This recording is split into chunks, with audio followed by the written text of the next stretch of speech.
Hello everybody, कैसे हैं सब लोग। Welcome back again. तो आज हम लोग फिर से स्टार्ट कर रहे हैं JEE की previous year questions from the chapter organic chemistry. आपको मालूम ही है कि पूरी केमिस्ट्री के सेक्शन का जो ऑर्गेनिक पोर्शन है वो काफ़ी ज़्यादा टफ पड़ता है स्टूडेंट्स के लिए, इसलिए वो लोग उसको काफ़ी ज़्यादा नेगलेक्ट करते हैं, अवॉइड करते हैं और केवल रटने में इसको यकीन रखते हैं। ठीक है, बट आज जो मैं सेक्शन यहाँ पे उठा रहा हूँ it is from class 12th। Screen पे आप देख ही रहे होंगे, क्लास 12th। और चैप्टर का जो नाम है, जो यहाँ पे जो चैप्टर हम लोग उठा रहे हैं, that is the halo alkane and halo alkanes and halo arenes. तो आज का जो हमारा चैप्टर है, जिसके हम PYQ सॉल्व करेंगे with some concepts and some tricks. ठीक है ना। तो जैसे कि हमने पीरियोडिक टेबल की सीरीज़ चलाई थी, ठीक है ना, और बाकी सीरीज़ चल रहे हैं, उसी तरह से हमारा ये सीरीज़ भी चलेगा, जिसमें हम लोग किसकी बात करेंगे, कॉन्सेप्ट्स की प्लस ट्रिक्स की। Okay, so without wasting any time let's start the question number 1, जो कि आपको स्क्रीन पे दिख रहा होगा। देखिए, तो क्वेश्चन नंबर 1 है, जिसको मैं एग्जांपल नंबर 1 मैंने मार्क किया है। देखिए, among the following compounds which one has shortest CCl bond. आपको बताना है कि इन चारों ऑप्शंस में से किसके अंदर सबसे छोटा CCl बॉन्ड है। ठीक है ना, मतलब ये आपसे क्वेश्चन पूछा जा रहा है। तो चलिए देखते हैं। सबसे पहली बात, हमारे पास में जो चारों के चारों कंपाउंड्स हैं, इनको अगर आप ध्यान से अगर देखें तो ये वाला जो कार्बन है, ये वाला कार्बन, ये है आपका sp3 जिससे Cl कनेक्टेड है। ये वाला कार्बन है आपका, ये वाला, दिस इज़ योर sp2। ये कार्बन भी है, जो ये कार्बन देख रहे हैं ना बीच वाला, ये है आपका sp3 अगेन। और ये जो कार्बन है, ये भी है आपका sp3। ठीक है, अब आपको ये बताना है कि कौन सा जो CCl बॉन्ड है वो सबसे शॉर्टेस्ट है। पहली बात मैं आपको बता दूं कि जब भी हम लोग बॉन्ड लेंथ की बात करते हैं, किसकी बात करते हैं हम लोग, बॉन्ड लेंथ की। तो बॉन्ड लेंथ की जब भी हम बात करेंगे तो हमेशा ध्यान रखिए कि कार्बन जो है ना, 3 टाइप के बॉन्ड्स बनाता है। एक तो बनाता है वो sp3, एक बनाता है वो sp2, एक बनाता है वो sp। ठीक है, आपको मालूम ही होगा sp3 के अंदर जो होते हैं 4 होते हैं सिग्मा बॉन्ड्स। ठीक है, sp2 के अंदर आपके एटलीस्ट एक पाई होता है और बाकी 3 क्या होते हैं, आपके सिग्मा होते हैं। इसमें जो पाई होता है वो 0 पाई होता है। ठीक है, और sp के अंदर एक सिग्मा होता है और साथ में 2 क्या होते हैं, आपके पाई बॉन्ड होते हैं।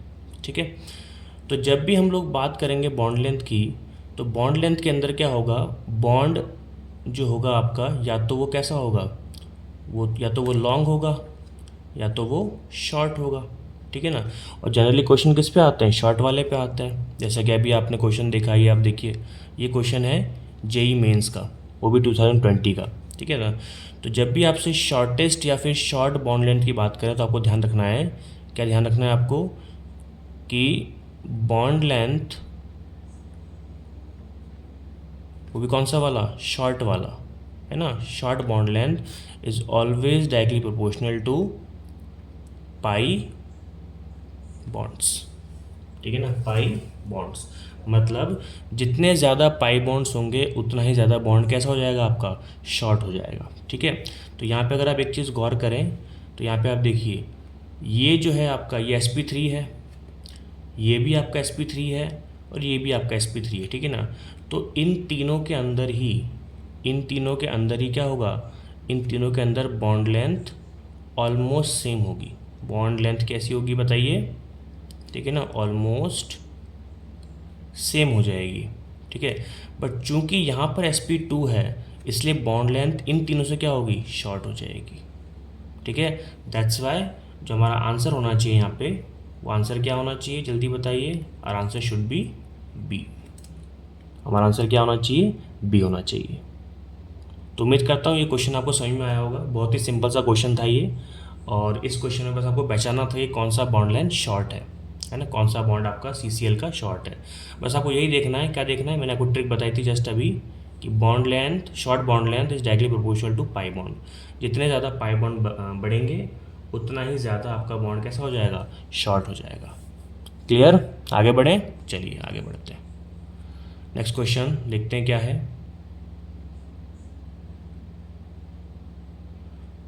चलिए question number 2, yes question number 2 again from JEE Mains 2020। Let's see the question example number 2। Which one of the following compound will form precipitate with aqueous AgNO3 solution most readily। ठीक है ना, मतलब ये जो आपके पास 4 कंपाउंड है, compound A, B, C और D, इन चारों में अगर मैं बारी बारी से क्या मिलाऊं, मैं मिलाऊं सिल्वर नाइट्रेट AgNO3, तो मुझे क्या मिलेगा, है ना। क्या मिलेगा इसका मतलब है कि इन चारों में से कौन बनाएगा मेरा, इनमें चारों में से कौन प्रेसिपिटेट बनाएगा, ये हमको क्या करना है, देखना है। ठीक है, तो चलिए देखते हैं। अब देखिए, ध्यान से देखिए। अब पहली बात तो अगर Br यहाँ पे दिख रहा है, चारों के अंदर क्या है, Br, देखो यहाँ Br है, यहाँ भी Br है, यहाँ पर Br है और यहाँ पे भी Br है। ठीक है ना। सबसे पहला काम आपको देखना है attachment of Br, attachment of Br, ये आपको देखना है। ठीक है ना। अब देखिए यहाँ अगर मैं बात करूँ तो यहाँ पे Br जुड़ा हुआ है किससे, sp3 वाले से जुड़ा हुआ है, यहाँ भी आपसे जुड़ा हुआ है sp3 वाले कार्बन से, ये भी जुड़ा हुआ है आपका sp3 वाले कार्बन से, और ये भी जुड़ा हुआ है तुम्हारा sp3 वाले कार्बन से। ठीक है ना।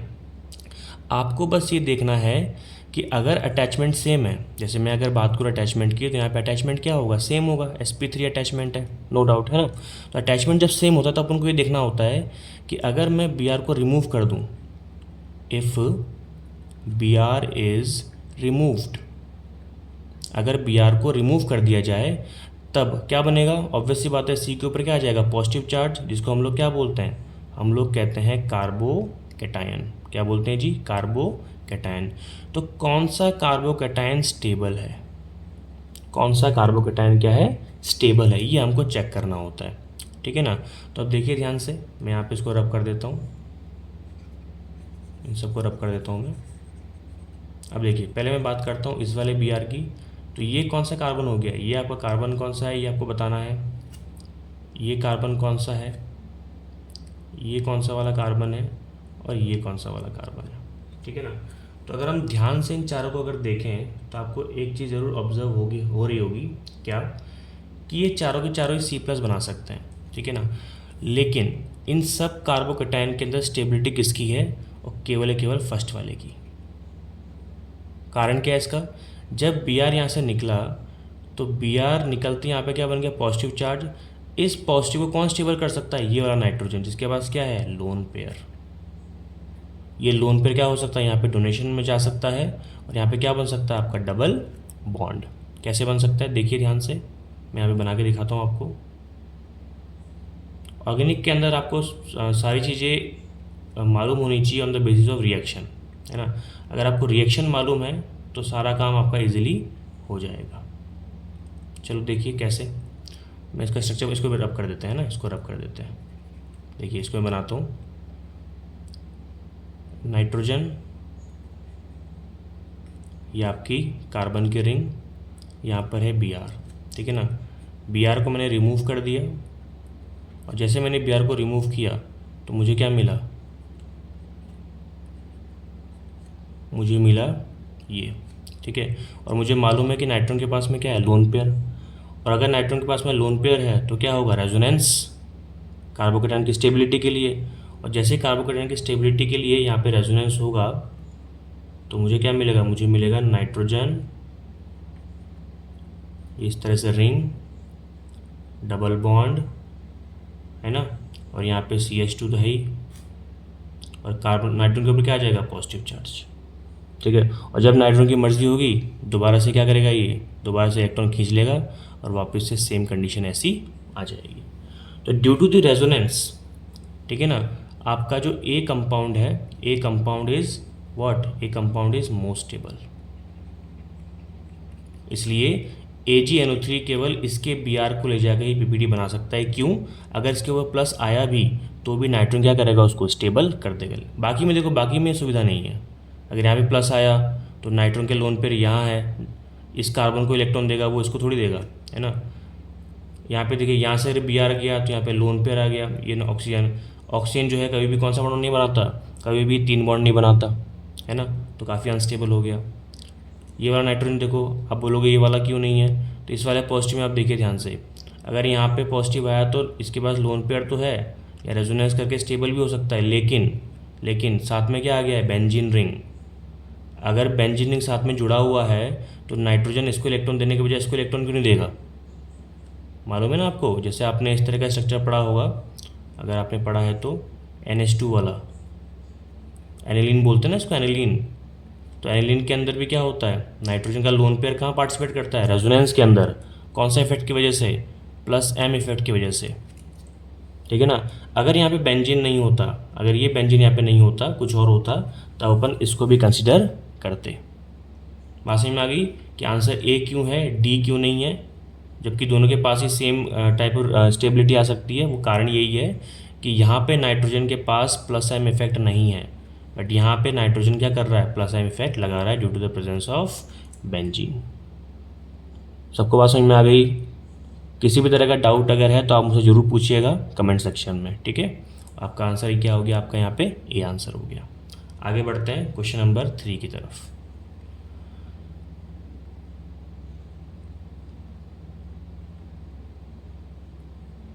चलिए जी, क्वेश्चन नंबर 3 देख लेते हैं यहाँ पे, है ना। पेज को हम थोड़ा सा ऊपर कर देते हैं। अब देखिए, इसको मिटा देते हैं, रब कर देते हैं, इसका काम हो गया है। क्वेश्चन नंबर 3 देखिए आप। क्वेश्चन नंबर 3 भी बड़ा सिंपल सा ही है, ज़्यादा इसमें दिक्कत वाली बात आपको नहीं लगेगी। चलिए क्वेश्चन नंबर 3 पढ़ते हैं। Which of the following compound will show retention in configuration on nucleophilic substitution by OH- ions, ठीक है ना। अब आपको मालूम ही है कि जब भी हम लोग न्यूक्लियोफिलिक की बात करते हैं, किसकी बात करते हैं, न्यूक्लियोफिलिक सब्स्टिट्यूशन रिएक्शन की। तो जब भी अपन न्यूक्लियोफिलिक की बात करते हैं, लिख देता हूँ मैं यहाँ पे, न्यूक्लियोफिलिक सब्स्टिट्यूशन रिएक्शन, जब भी हम इसकी बात करते हैं तो हमारे सिलेबस में 2 टाइप के हैं। एक तो है आपका SN1 और एक है आपका SN2, ठीक है ना। SN1 को हम लोग क्या बोलते हैं, SN1 को हम लोग कहते हैं, बताइए जल्दी से। SN1 को अपन कहते हैं यूनिमोलिकुलर न्यूक्लियोफिलिक रिएक्शन, जो कि कितने स्टेप में होती है, 2 स्टेप में। और SN2 को हम लोग क्या बोलते हैं, by molecular nucleophilic substitution reaction, जो कि कितने स्टेप में होती है, केवल 1 स्टेप के अंदर, ठीक है। तो ये बोल रहा है कि इन चारों में से पहली बात तो कौन सा कंपाउंड न्यूक्लियोफिलिक रिएक्शन देगा, वो भी किसके प्रेजेंस में, OH- के प्रेजेंस में। और रिटेंशन इन कॉन्फ़िगरेशन किस में होगा।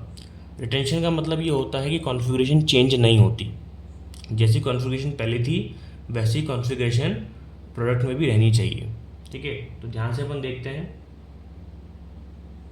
देखिए पहले अपन बात करते हैं A की। A के अंदर लीविंग ग्रुप हो गया Br आपका, और जैसे ही Br बाहर निकलेगा इसके ऊपर क्या चार्ज आ जाएगा, पॉजिटिव, ठीक है।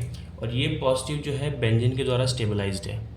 This carbocation can be stabilized by this benzene, ठीक है ना। इसमें देखिए, इसका लीविंग ग्रुप जैसे यहाँ से बाहर निकलेगा इस पर आ जाएगा पॉजिटिव चार्ज, जो कि काफ़ी ज़्यादा कैसा है, अनस्टेबल है, क्योंकि 1 डिग्री वाले कैसे होते हैं, ऑब्वियसली बात अनस्टेबल होते हैं। फिर हम बात करते हैं इसकी, तो ये Br निकलते हैं, यहाँ पे आ जाएगा कार्बोकेटायन, ठीक है। और ये कार्बोकेटायन कौन सी डिग्री का है जी, 2 डिग्री का। ये कार्बोकेटायन कौन सी डिग्री का है, 1 डिग्री का। जैसे ही ये बाहर निकला तो यहाँ पे आ गया positive charge which can be stabilized by again C6H13, यानी कि 2 डिग्री हो गया। ये भी, ये बेंजीन नहीं है, ये 2 डिग्री हो गया। तो 2 डिग्री, D भी 2 डिग्री हो गया, C भी 2 डिग्री हो गया, और ये आपका 2 डिग्री है ना, लेकिन ये हाईली स्टेबल है, किसकी वजह से, इस बेंजीन की वजह से, ठीक है ना। तो आपको मालूम ही होगा कि जब भी हम लोग बात करते हैं SN2 की, तो SN2 के अंदर क्या होता है, जो OH- है वो किस पे अटैक करता है, वो हमेशा अटैक करता है, अटैक करना पसंद करता है, पहले 1 डिग्री पे, फिर 2 डिग्री पे, और फिर 3 डिग्री पे, ठीक ठीक है ना। तो अगर जैसे मान लीजिए मैं रिएक्शन करके आपको बताऊँ तो CH3 CH C2H5 CH2 Br, ये हमारे पास रिएक्टेंट है। अगर यहाँ से ये Br चला भी जाए, ठीक है ना, तो जाने के बावजूद क्या होगा, जाने के बावजूद OH आपका क्या होगा, OH आपका सीधा यहीं पर अटैक करेगा, ठीक है ना। लेकिन SN2 के अटैक करने से दिक्कत ये है कि SN2 के अटैक करने से हमेशा कंपाउंड कैसा हो जाता है, इन्वर्स हो जाता है। यानी कि अगर मैं Br को ऐसे बना रहा हूँ, सपोज कीजिए, एक सेकेंड, अगर मैंने मान लीजिए Br को इस तरह से बनाया है, वेज फॉर्म में Br बना दिया मैंने, और जैसे ही यहाँ पे OH अटैक करेगा, जैसे ही मान लीजिए OH ने अटैक किया, तो OH के अटैक करते ही मुझे क्या मिलेगा, compound CH3 CH C2H5 CH2 OH dash में आ जाएगा ये। क्यों? क्योंकि SN2 के बाद हमेशा क्या होता है, SN2 के बाद हमेशा से आपका कंपाउंड इन्वर्स हो जाता है। इसलिए मुझे कौन सी रिएक्शन करवानी पड़ेगी यहाँ पे, मुझे करवानी पड़ेगी यहाँ पे SN1 करवानी पड़ेगी मुझे, SN1, ठीक है। और SN1 का आप जानते हो रिएक्टिविटी ऑर्डर क्या होता है, दैट इज़ 3 डिग्री 2 डिग्री और आपका 1 डिग्री, ठीक है। अब चूंकि यहाँ पे 3 डिग्री कोई सा भी नहीं है, तो इसको काट दीजिए आप। 2 डिग्री यहाँ पे मेरे पास में 3 है, A है, ठीक है ना, A है मेरे पास में, C है मेरे पास में, D है मेरे पास में, ठीक है। लेकिन दिक्कत ये है कि A वाला तो कम्प्लीटली स्टेबल है due to the presence of benzene, तो इसके अंदर तो प्रोडक्ट बन ही नहीं सकता, है ना, बहुत मुश्किल होगी बनने के लिए। सेकेंड वाले में C वाले में और D वाले में 2 डिग्री कार्बोकेटायन है, ठीक है, और इसके अंदर रिएक्शन हो सकती है। लेकिन 1 डिग्री में अगर SN1 रिएक्शन करता है तो हमेशा कौन सा कंपाउंड बनेगा, रिटेंशन वाला कंपाउंड बनेगा, जिसमें कॉन्फ़िगरेशन कैसी होती है, कॉन्फ़िगरेशन आपकी कैसी हो जाती है, अनचेंज हो जाती है, मतलब किसी भी तरह का चेंज यहाँ पे नहीं आता, ठीक है। इसलिए हमारा आंसर क्या यहाँ पे क्या हो जाएगा, हमारा आंसर हो जाएगा यहाँ पे B, ठीक है। इस बात को जरूर आप ध्यान रखें। तो आई होप वो क्लियर हो गया होगा, ठीक है। तो जब भी हम इसके अंदर SN अगर 2 करवाते हैं, ठीक है, तो हमेशा कंपाउंड क्या करेगा, इन्वर्स शो करेगा। जैसे अगर ये डैश है, सॉरी वेज है, तो आपको डैश मिलेगा। तो बताइए रिटेंशन आपका शो हो रहा है कि नहीं हो रहा है, बिल्कुल रिटेंशन यहाँ पे शो हो रहा है, ठीक है ना। और कंपाउंड ये पूछ रहा है आपका कि कौन सा रिटेंशन शो करेगा, ठीक है ना। मैंने शायद विल नॉट बोल दिया था, कौन सा शो नहीं करेगा, तो शो करना चाहिए आपका, ठीक है। तो आप SN1 यहाँ पे मत करवाइए, आप कौन सा रिएक्शन करवाइए, आप SN2 करवाइए, क्योंकि SN2 जो होता है उसके अंदर 1 डिग्री आपका हाईली रिएक्टिव होता है, और 1 डिग्री मुझे केवल कहाँ मिल रहा है, B के अंदर मिल रहा है, और इसके अंदर रिटेंशन भी हो रहा है। क्यों? कॉन्फ़िगरेशन चेंज हो रही है, ये वेज था और ये क्या बन गया, आपका डैश बन गया। That's why answer B should be correct, ठीक है। बिल्कुल भी कंफ्यूज आपको नहीं होना है, क्वेश्चन के अकॉर्डिंग हमको काम करना है। क्वेश्चन अगर बोल रहा है रिटेंशन कौन सा शो करेगा, तो आपको SN2 बना के देखना, क्योंकि SN2 के अंदर ही रिटेंशन क्या होता है, चेंज हो जाता है। ओके, चलिए क्वेश्चन नंबर 4 की तरफ मूव करते हैं। ये देखिए, तो क्वेश्चन नंबर 4 की तरफ हम लोग आ चुके हैं, इसको रब कर देते हैं। चलिए जी, क्वेश्चन नंबर 4 क्या बोल रहा है, example number 4, the mechanism of SN1 reaction is given as. तो रिएक्शन दे दिया आपको, RX, इससे बन रहा है R plus X minus lone pair के साथ में, फिर R plus X minus solvent separated ion pair, solvent और आयन्स ने क्या हो गए, सेपरेट हो गए हैं। और जैसे इसके अंदर आपने Y माइनस डाला, आपको RY मिला और X आपका बाहर निकल गया। ये रिएक्शन का मैकेनिज्म है, ठीक है, समझ गए। अब पूछा गया, देखिए, a student writes general characteristics based on the given mechanism as A, the reaction is favoured by weak nucleophiles, B, R plus यानी कि carbocation would be easily formed if the substituents are bulky, C, the reaction is accompanied by racemization, and D, the reaction is favored by non-polar solvents। तो आपको बताने में से correct कौन सा है। जेईई मेंस का बहुत ही प्यारा सा क्वेश्चन है, इसका आंसर करने में मज़ा आएगा हमें। देखिए, सबसे पहली बात तो इसके अंदर हमको क्या देखना है, हमको ये देखना है कि क्या ये रिएक्शन पॉसिबल है कि नहीं। ठीक है, तो अगर मैं आपको ध्यान से बताऊं, अगर आपको थोड़ा बहुत थ्योरी पता हो SN1 की, तो SN1 का जो ऑर्डर होता है, रिएक्टिविटी ऑर्डर, जिसको अपन RO बोलते हैं शॉर्ट में, वो क्या होता है 3 डिग्री, 2 डिग्री और फिर 1 डिग्री, राइट। ठीक है, और आपको एक चीज़ और मालूम होगी कि SN1 जो होता है आपका वो 2 स्टेप्स में कंप्लीट होता है, 2 स्टेप्स के अंदर, जिसमें फर्स्ट स्टेप आपका होता है RDS, रेट डिटरमाइनिंग स्टेप, और सेकंड स्टेप आपका होता है फास्ट स्टेप, जिसको आप रेट डिटरमाइनिंग नहीं बोलते हैं ना। अब क्वेश्चन के अंदर सीधा ये बोला है कि इसने कि RX जो था उसमें ये था डेल्टा नेगेटिव, ये था डेल्टा पॉजिटिव। ठीक है, और जैसे आपने इसके अंदर y माइनस डाला तो y ने क्या किया, x को रिप्लेस करके क्या बनाया, RY बना दिया। तो देखिए पहली बात तो जब भी अपन SN1 की बात करते हैं, ध्यान से सुन लीजिएगा, जब भी हम लोग SN1 की बात करते हैं तो SN1 के अंदर जो आपका रिएजेंट होता है, रिएजेंट कौन सा वाला, अटैकिंग रिएजेंट, वो आपका वीक हो सकता है। कैसा हो सकता है, वीक हो सकता है। SN2 में हमेशा स्ट्रांग होना चाहिए, इस बात को जरूर ध्यान रखें। SN2 के अंदर SN2 के अंदर आपका स्ट्रांग होना चाहिए, बट SN1 के अंदर आपका वीक हो सकता है। तो मतलब पहला स्टेटमेंट मेरा बिल्कुल सही है, पहला स्टेटमेंट मेरा बिल्कुल सही है। सेकेंड स्टेटमेंट देखिए, R+ would be easily formed if the substituents are bulky. ये बात भी बिल्कुल ठीक है। क्यों, सपोज कीजिए मैं ले लेता हूँ CH3C, CH3, CH3 और यहाँ पे आपका X, ठीक है ना। अब आपको मालूम है कि ये कार्बन कितना ज़्यादा बल्की हो गया, क्यों, X से जुड़ा हुआ ये जो स्पीशीज़ है बहुत ज़्यादा बल्की है, अकेला X इन इतने बड़े बल्की ग्रुप से जुड़ा हुआ है, तो ऑब्वियस सी बात है क्या होगा, बॉन्ड टूटेगा, और बॉन्ड टूटेगा तो क्या मिलेगा आपको मिलेगा CH3 का होल थ्राइस C पॉजिटिव और X माइनस, यस और नो, ऑब्वियस सी बात है यस।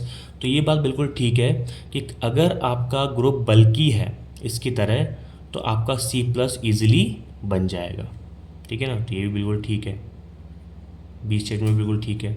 बात करते हैं स्टेटमेंट C की, the reaction is accompanied by racemisation. आपको एक चीज़ और मालूम होनी चाहिए कि जब भी हम लोग SN1 की बात करते हैं तो SN1 के अंदर आपको क्या मिलता है, आपको मिलते हैं एनेंशियोमर्स, है ना, स्पेलिंग मिस्टेक हो गई, एनेंशियोमर्स। और अगर ऐसा सॉल्यूशन जिसके अंदर 2 एनेंशियोमर्स प्रेजेंट हो उसको अपन क्या बोलते हैं, उसको हम कहते हैं रेसमिक मिक्सचर। क्या बोलते हैं जी, रेसमिक मिक्सचर। और रेसमिक मिक्सचर के बनने के प्रोसेस को हम लोग क्या बोलते हैं, बताइए क्या बोलते हैं, रेसिमाइजेशन। तो ये भी ठीक है ना, सी भी ठीक है। The reaction is favoured bye non polar, ये गलत है। रिएक्शन जो है कभी भी नॉन पोलर सॉल्वेंट में नहीं होता, ये बात ज़रूर आप ध्यान रखें। जब भी हम लोग जैसे बात करते हैं SN1 की, तो SN1 के अंदर जो आपका सॉल्वेंट होना चाहिए वो कैसा होना चाहिए जी, वो होना चाहिए आपका पोलर। इसलिए हम लोग क्या यूज़ करते हैं, इसलिए हम लोग यूज़ करते हैं most of the time H2O यानी कि वाटर। ओके, तो हमारा सही आंसर क्या होगा, जल्दी बताइए। हमारा सही आंसर होगा A, B and C।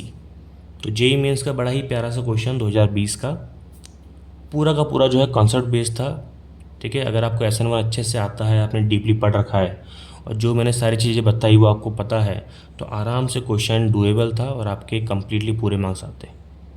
Okay, चलिए आगे बढ़ते हैं, एक लास्ट क्वेश्चन और कर लेते हैं, उसके बाद में सेशन को एंड करेंगे, क्योंकि अपन को सेशन कैसे रखना है, बिल्कुल छोटे छोटे से। चलिए जी, क्वेश्चन नंबर 5, क्वेश्चन नंबर 5 को देखिए। क्वेश्चन नंबर 5 जो है बड़ा ही इंटरेस्टिंग सा क्वेश्चन है, और ये क्वेश्चन भी जो है JEE मेंस 2020 के अंदर आ चुका है।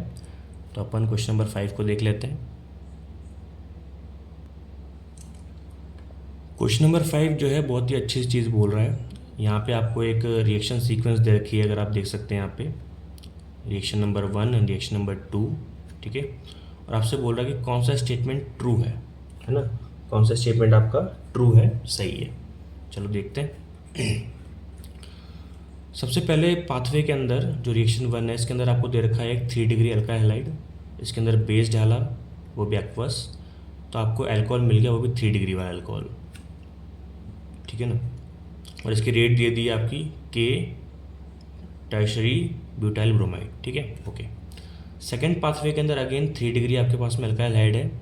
इसके अंदर अब की बार डाला है बेस, लेकिन वो कौन सा वाला, एल्कोहलिक वाला। और एल्कोहलिक बेस डालते ही आपको मालूम है क्या होता है, जो आपका HX है वो बाहर निकल जाता है और डबल बॉन्ड बन जाता है। तो ये डबल बॉन्ड बन गया, H2 बाहर निकल गया, Br बाहर निकल गया। ये रिएक्शन का पाथवे नंबर 2 हो गया। और रेट किस पे डिपेंड कर रही है, टर्शियरी ब्यूटाइल ब्रोमाइड पे और OH माइनस पे, ठीक है। चलिए ठीक है, अब एक बार इसको देख लेते हैं, स्टेटमेंट 1 को। Changing the base from OH minus to OR minus will have no effect on reaction 2। मतलब ये वाला, अगर मैं इसके अंदर OH माइनस की कंसनट्रेशन को, मतलब अगर OH की जगह पे मैं क्या लिख दूँ, OR माइनस लिख दूँ, तो ये बोल रहा है कि रिएक्शन में कोई चेंज नहीं आएगा। ये गलत है। क्यों नहीं आएगा, क्योंकि OH तो क्या होता है आपका, OH होता है हाइड्रोक्साइड, है ना, और OR होता है आपका कौन सा group, alkoxy group. Alkoxy group मतलब ईथर ग्रुप।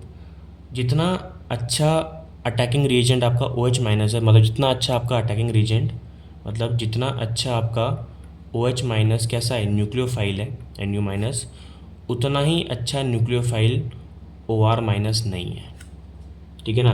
तो अगर आपने OH को OR माइनस से रिप्लेस कर दिया तो ऑब्वियस सी बात है इफेक्ट होगा और आपका प्रोडक्ट नहीं बनेगा। तो नो इफेक्ट वाली जो बात है वो गलत है, बिल्कुल गलत है। तो ए जो आपका आंसर नहीं हो सकता। बात करते हैं बी की। Changing the concentration of base will have no effect on reaction 1। अगर आपने कंसंट्रेशन OH की चेंज कर दी या बढ़ा दी या घटा दी, तो कह रहे हैं कि रिएक्शन में कोई भी प्रभाव नहीं पड़ेगा, कोई भी इफेक्ट नहीं होगा, ठीक है। तो ये बात बिल्कुल ठीक है। अगर टर्शरी आपके पास में अल्काइल हैलाइड है तो आप कंसंट्रेशन भले ही बढ़ाइए या फिर घटाइए, आपको 3 डिग्री अल्कोहल तो मिलेगा ही मिलेगा, है ना। तो रिएक्शन की रेट में किसी भी तरह का चेंज नहीं आएगा। तो ये बात बिल्कुल ठीक है, ठीक है। बात करते हैं सी की। Doubling the concentration of base will double the rate of both the reaction. अगर हमने दोनों की कंसंट्रेशन कैसे कर दी, डबल कर दी, तो बोल रहे हैं कि रिएक्शन की रेट भी डबल हो जाएगी। तो जैसा कि अभी हमने बताया कि अगर आपने रिएक्शन फर्स्ट के अंदर OH की कंसंट्रेशन को डबल कर दिया या मतलब बढ़ा दिया या घटा दिया, तो रेट पे कोई चेंज नहीं आएगा। तो ये बोल रहा है कि डबल करने पे ये डबल हो जाएगा, तो बिल्कुल बात गलत हो गई। इसलिए ऑप्शन सी भी क्या हो जाएगा आपका, गलत हो जाएगा, है ना। बात करते हैं डी की। Changing the concentration of base will have no effect on reaction 2। अगर आपने OH की कंसंट्रेशन को चेंज किया, घटाया या बढ़ाया, तो इसकी भी रेट में कोई फ़र्क नहीं पड़ेगा। ये गलत है। ऐसा क्यों, क्योंकि आपको मालूम है कि जब भी हम लोग क्या करते हैं, जब भी हम लोग एलिमिनेशन रिएक्शन करते हैं, एलिमिनेशन रिएक्शन करने पर हमेशा क्या होता है, कंसंट्रेशन पे रिएक्शन की रेट डिपेंड करती है। इसलिए देखो क्या लिखा हुआ है, कंसंट्रेशन ऑफ ए और कंसंट्रेशन ऑफ बी दोनों पे डिपेंड कर रही है। इसलिए अगर आपने बी की कंसंट्रेशन में चेंज किया तो रिएक्शन की कंसंट्रेशन भी क्या हो जाएगी, चेंज हो जाएगी। तो नो इफेक्ट वाली बात बिल्कुल गलत है। इसलिए हमारा सही आंसर क्या हो जाएगा जी, बताइए। सही आंसर हो जाएगा हमारा बी, ठीक है। तो बड़ा ही प्यारा सा क्वेश्चन, बड़ा ही इजी क्वेश्चन, मतलब सोचने वाला क्वेश्चन ये हम लोग कह सकते हैं। तो आज हम लोगों ने 5 क्वेश्चन डिस्कस किए। तो उम्मीद करता हूँ आपको समझ में आए होंगे। किसी भी तरह का अगर आपको डाउट इसमें लगा हो या कोई चीज़ समझ में नहीं आई हो या फिर आप किसी टॉपिक पे डिटेल वीडियो चाहते हैं, तो आप मुझे ज़रूर नीचे कमेंट करें और मुझे बताएं कि सेशन कैसा लग रहा है। कोई इम्प्रूवमेंट करना है तो वो सजेस्ट करें, आप एडवाइस कर सकते हैं, मैं ज़रूर उसमें इम्प्रूवमेंट करूँगा। ओके, तब तक के लिए thank you so much, have a good day and bye bye.